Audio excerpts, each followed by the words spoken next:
It is. All right, well, the federal election could be called any week now. It has to happen by May. It's going to be very close. Anthony Albanese is desperately hoping he won't be only the second one-term Prime Minister Australia's ever had. The first one was back during the Great Depression in the 1930s. But the polls say that people don't like him. 55% of people say Australia's headed in the wrong direction. Peter Dutton, who 6 months ago no one gave a chance of winning an election, is now really firming, and the betting markets say that. But to me, the most likely outcome is a minority government of some description. Now, if you want to fix Australia, I personally don't think a minority government is the way to go, because they have to make too many compromises. Our next guest could well be part of a near-future minority government. She's the independent/Teal MP for the seat of Kooyong. Dr. Monique Ryan, good morning. Good morning, Tom. How are you? Good. Do you not like being called a teal? I read that somewhere. Well, I think that the idea of the teal and the concept of teals is something which is relatively new. I actually don't object to it because in my mind, when people say teal, they mean community independents who care about climate, integrity in government and gender equity, and I'm happy to accept the label if that's what people mean by it. All right, now, the betting markets, which we tend to look at only because they get it right more often than any other way of looking at, at who will win an election, they say that some form of minority government, either led by the Labor Party or led by the Coalition, will emerge from the upcoming federal election. A, do you agree? And B, which side would you support? Well, I basically know as much as everyone else does, and the betting markets seem to be right, much of the case with these sorts of things, but I guess they go on the same information that the rest of us do. So that's the first thing to say. It seems quite likely that will be the case, let's put it that way.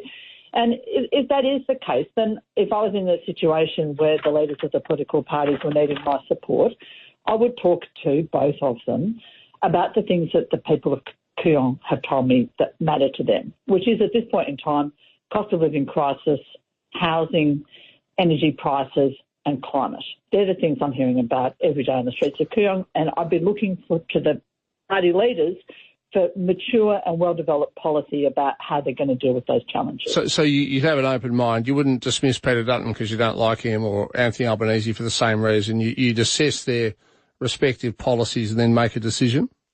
It's not a popularity contest.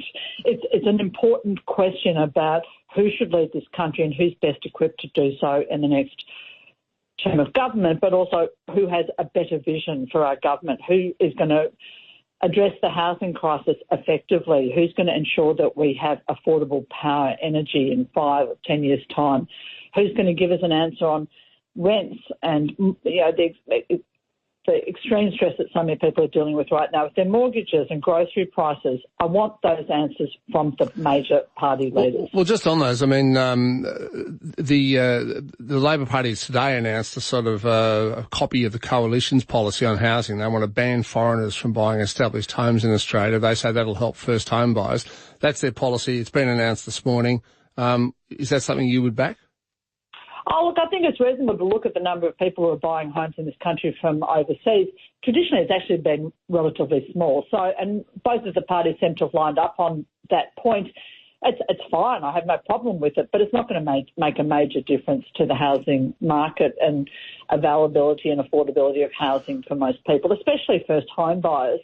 Most of the foreign buyers have been buying in a price bracket that is quite different from what the first home buyers are looking at. So, there's lots of pieces to the housing puzzle, but the foreign investment part of it is a relatively small one. Yeah, well, we're actually going to talk more about that after 11. Well, now, what about cost of living? I mean, the cost of living crisis has, taken place under Anthony Albanese's government. Now, you can debate whether or not it's his government's fault, but they've presided over it. I mean, why would you back them to fix it, given that it's happened under their watch? Well, I think, Tom, you understand as much as anyone that they're dealing with a number of challenges, many of which have come from external to Australia. We've seen similar challenges in democracies around the world. But also, I think that, the increase in inflation that was already beginning to kick in before May 2022 has been very, very difficult for people. And the response to it from the RBA has been such that people have, had to deal with the fallout from that, which has been increase in their mortgages as a result of interest rates, but also increase in the cost of rentals. What people are dealing with every day on a daily basis are things like their grocery prices and their gas prices, electricity prices and insurance premiums, and they're the things that they're looking to the major parties for an answer on. And I think that they felt frustration with both sides of politics, with the fact that there hasn't been a ready answer for how we're going to address those challenges in the short and medium term. I can tell you, if there was a magic wand you could wave to fix all those things, they'd be waving it. I think they're finding out there are limits to government power. Well, what about energy? I mean, it seems to me, and particularly when it comes to electricity and gas, there's two pretty clear alternatives. The Labor government wants to go down the path of 82% renewables within, I think, by 2050.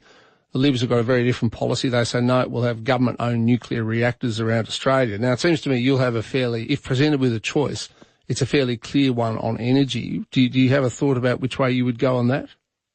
So I've been on the Parliamentary Nuclear Energy Committee, and I've had the opportunity in the last few months to hear a lot about the opposition's proposal about the nuclear energy. And the reality is that it would provide 15% of our energy requirements in 15 to 20 years' time. My concern is what's going to happen in the next 5 to 10 years. We know that all the coal plants are going to be offline by 2038. Where is our electricity coming from in 2035 or in 2040? And how much are we paying for it? If we're getting it all from gas, we're paying too much. The industry, the investors are telling us that they want us to commit to the energy transition, not just for climate reasons, but also for economic reasons, so that we can have affordable and reliable power in 5 years' time and 10 years' time. And so that has been my position as well. Now, if we wanted to have nuclear as part of our energy mix in 15 to 20 years' time, that's all very well, but it's going to cost too much and it's not going to solve the problem of where our electricity is coming from in 5 to 10 years' time. Well, yeah, but I'm not sure renewables will either. And look, final question, I mean, you're often grouped together with other fellow or, similar MPs like Zoe Daniel and Allegra Spender. I mean, I think there's, 5 or 6 of you now. Would you, if you're faced with a minority government and you have to negotiate, would you do it as a group or as individuals? I'm an independent, and I have some similarities in my outlook, I guess, and policy sort of positions to other independents. But I would negotiate as an independent on behalf of the people of the seat of Kooyong. I think it's probably reasonable to say that everyone on the crossbench would want to make sure that the situation could be dealt with in a reasonably efficient time. We don't want people to have uncertainty or concern about it. But I am not part of a bloc. I am an independent and proud to be an independent, and I won't be negotiating as part of a group. All right. Oh, by the way, if Simon Holmes, who has helped with your electoral funding, rings you, do you take that call and, if he tells you which way he'd like you to go, do you think about that? I have more than 500. I had more than 500 donors in Kooyong last year. I've already had more than 500 donors in Kooyong this year, Tom. I talk to all my constituents when they want to talk to me as best I can. I'm open to doing that. But I'm not dictated to by any individual or any group in terms of the positions that I adopt in Parliament or in the community. Oh, good to hear. Thank you for your time, Dr. Monique Ryan there, independent MP for Kooyong. And the reason I wanted to talk with her, and it could have been Allegra Spender in New South Wales or Zoe Daniel, is that, look, we don't know. But there's a good chance they will be the ones with whom the government or the opposition has to negotiate to see who forms the next government. 133693 mornings at 3aw.com.au. Calls and emails.